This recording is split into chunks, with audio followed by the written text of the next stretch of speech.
हम कहीं बेटी के घर का अन्न अगर पा लिए हैं तो यहाँ शास्त्र कह रहा है, भगवान शिव कह रहे हैं कि अगर माता पिता जीवित हैं और माता पिता अपने बेटी के घर अगर नहीं जा सकते तो वो अपने बेटे को कहते हैं कि तू जा, और तू जाकर अपनी बेटी के यहाँ अपनी बहन के घर जाकर रक्षाबंधन पर राखी बंधो, जाओ तुम जाओ। और भगवान गणेश जी महाराज राखी काय पर बैठकर बांधी जाती है? अरे बोलो तो, एक चौकी पर, पाटे पर, आसन पर बिठाकर रक्षा सूत्र बांधा जाता है। राखी बांधने के बाद बहन भाई के माथे पर, अरे बोलो तो, तिलक कर दो। आप लोग भी तिलक करते हैं। तिलक क्यों किया जाता है?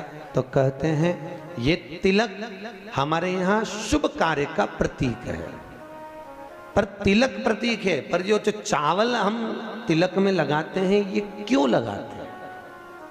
ये चावल का क्रम कहाँ से चालू हुआ? सिर में चावल चिपकाना, तिलक लगाने के बाद चावल लगाना, कहाँ से चालू हुआ? ये चावल है क्या? आखिर ये चावल तिलक के बाद में ब्राह्मण या आप किसी को भोजन करा रहे हो, जमाई को तिलक कर रहे हो, बेटी को तिलक कर रहे हो, तो कंकु लगाने के बाद चावल क्यों लगाया जाता है? उस चावल का क्या प्रमाण? उस अक्षत का क्या प्रमाण? क्यों लगाते हैं उसको? लगाते लगाते पूरी जिंदगी हो गई, अरे तो बता दो क्यों लगाते हैं? वो चावल का क्या प्रमाण है? कि कंकु का तिलक तो लगाया, वो हमारे यहाँ शुभ कार्य का प्रतीक है, समृद्धि का प्रतीक है। पर जो अक्षत हम माथे पर किसी के लगाते हैं, कंकु लगाने के बाद में, चंदन लगाने के बाद में जो चावल लगाया जाता है, वो चावल का क्रम क्या है? तो शास्त्र कहता है, सुंदर विष्णु पुराण में भगवान वेदव्यास जी ने वर्णन करा, जिसके मस्तक पर तिलक लगाया जाता है वो शुभ कार्य का प्रतीक होता है। और अक्षत इसलिए लगाया जाता है कि इस अक्षत के माध्यम से आपकी जिंदगी में ये शुभ कार्य निरंतर चलता रहे, इसलिए अक्षत उसके माथे पर लगाया जाता है। शुभ कार्य के लिए, निरंतर चलने के लिए, इसको कहते हैं अक्षता। अक्षता का मतलब क्या है? निरंतर चलता रहे, निरंतर बढ़ते रहो।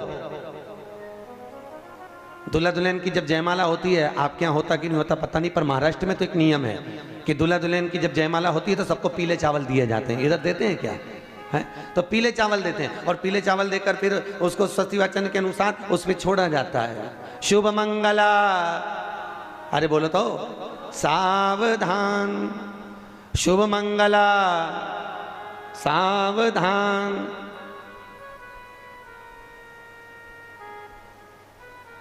उसके ऊपर छोड़ते हैं कि सावधान। और ये चावल तुम्हारे मस्तक पर जो पड़ा हुआ है, तुम्हारे मस्तक पर जो डाला जा रहा है, तुम्हारी जिंदगी इसी प्रसन्नता में निरंतर बढ़ती चली जाए। वो अक्षता का मतलब है। केवल एक देव है महादेव, जिनको खंडित चावल कभी नहीं चढ़ता। शिव जी को आप बहुत सारा चावल नहीं चढ़ा सकते, एक दाना चढ़ाओ, पर खंडित मत चढ़ाओ। अक्षत, शंकर को कोई चीज खंडित नहीं चढ़ती। बेलपत्र भी चढ़ाओ, भले एक चढ़ाओ, पर पूर्ण चढ़ाइए। भगवान भोलेनाथ को पुष्प चढ़ाइए, पूर्णता में चढ़ाइए। हम कई जगह मंदिरों में जाते हैं तो भगवान के ऊपर फूल देखते हैं, तो फूल कई बार शिव जी के ऊपर, कई बार शिव जी के ऊपर, भगवान के ऊपर, आपके घर के मंदिर में कई बार कई लोग जो पुष्प चढ़ाते हैं, वो पुष्प चढ़ाने का तरीका भी लोगों को नहीं मालूम। जो फूल चढ़ाते हैं वो कई बार देवता के ऊपर रख देते हैं, इस तरह से। भैया, शास्त्र कहता है जिसके ठाकुर जी पर, जिसके मंदिर में, जिसके देवी देवता पर अगर पुष्प को उल्टा रख दिया जाए तो जितने शुभ कार्य हमारे घर में होने वाले रहते हैं वो सारे टलते चले जाते हैं। आज की जगह कल, कल की जगह परसों, परसों की जगह नरसों, नरसों की जगह खरसों। तुम करके देखना, अपने आप शुभ कार्य टलेंगे। इसलिए भगवान के सम्मुख में जो पुष्प चढ़ाया जाता है वो सीधा चढ़ाया जाता है। यहां तक शास्त्र कहता है अगर भगवान को पुष्प चढ़ा रहे हो तो अगर सीधा और उल्टा नहीं मालूम तो नीचे की जो डांट है उसको तोड़ दीजिए और पत्ती की पत्ती, पंखड़ी की पंखड़ी भगवान को समर्पित कर दीजिए। वो शिव जी को स्वीकार होगा, वो भगवान को स्वीकार होगा।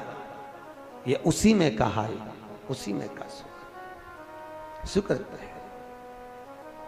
जैसे पानी में पड़ा हुआ पुष्प, काय में पड़ा हुआ, अरे बोलो जम के, पानी में। कई माताओं की आदत रहती है, हमने कई ब्राह्मणों को भी देखा, कई लोगों को देखा, क्या करते हैं, कमंडल ले जाते हैं, कमंडल डोलची, कमंडल में पानी रहता है, एक बाल्टी में पानी रहता है, और पेड़ पे से तोड़ के उसमें डालते रहते हैं। फूल को तोड़ा, उस बाल्टी में डाल लिया, बाल्टी में पानी है, उस पानी में फूल डल गया। और अगर पानी में फूल डल गया और उस फूल को निकालकर आपने महादेव को समर्पित करा, देवी देवता को समर्पित करा, ठाकुर जी को समर्पित करा, कृष्ण राम नारायण लक्ष्मी को समर्पित करा, तो जो पानी में पड़ा हुआ फूल निकालकर अगर हमने देवता को चढ़ाया तो वो निर्माल्य के तुल्य हो गया। काय के तुल्य है? निर्मल। निर्मल जानते हो, भगवान पे चढ़ा हुआ फूल, मतलब उसका कोई परिभाषा नहीं है, तुम कितने ही चढ़ा लो, वो निर्माल्य के तुल्य। अगर पानी में पड़ा हुआ पुष्प निकालकर पानी के लोटे में से, पानी के कलश में से, पानी की बाल्टी में से उठाकर चढ़ाया है तो वो निर्माल्य हो गया, मतलब चढ़ाया फूल हो गया, उसको भगवान स्वीकार नहीं करते, याद रखिए। उसी तरह जैसे तांबे की प्लेट में रखा हुआ चंदन, तांबे की प्लेट में अगर चंदन रखा है और वो अपन ने लगा दिया तो वो चमड़े के बराबर हो जाता है। इसलिए तांबे की प्लेट का चंदन किसी को नहीं चढ़ाया जाता, किसी देवता को नहीं लगाया जाता, किसी देवता, निर्माल्य।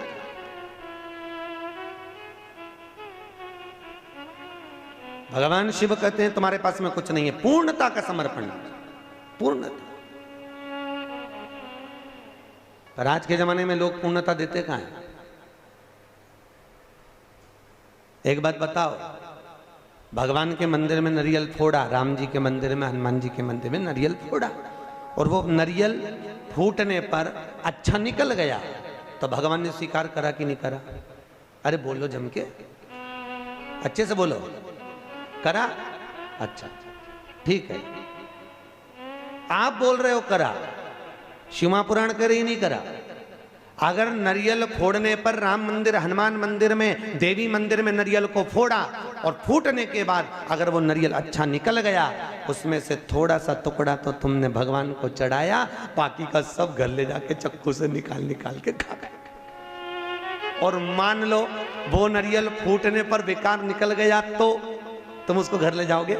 नहीं। क्या करोगे? जब हनुमान जी की परिक्रमा कर रहे होगे तो नारियल को वहीं पटक दो। तो भगवान शिव की कथा कर रही है कि भगवान शंकर को पूर्णता का भाव चाहिए। बेलपत्र दो, पूर्ण दीजिए, पुष्प दो, पूर्ण दीजिए, जो कुछ अक्षत भी दे रहे हो तो पूर्णता में दीजिए। भगवान को अधूरा समर्पण नहीं चाहिए। शंकर जी की तो केवल एक अपूर्णता है, वो परिक्रमा है। देखिए शिव जी की परिक्रमा कितनी होती है? आधी, पूरी नहीं होती। वो भी क्यों होती है आदि? ये शंकर जी ने गड़बड़ी कर दी थी ना। बड़ा जो बेटा था वो माँ को प्रिय था और छोटा बेटा, अरे बोलो तो, बाप को प्रिय था। अब शंकर भगवान बड़े आनंद में, अभी उन्होंने क्या करा, शंकर जी को गणेश जी से बड़ा लगाव हो गया था, बड़ा लगाव एक बार बहुत। और भगवान भोलेनाथ जी ने कहा जाओ, जो पृथ्वी की पहले परिक्रमा कर आएगा उसका प्रथम गिनती में गिना जाएगा।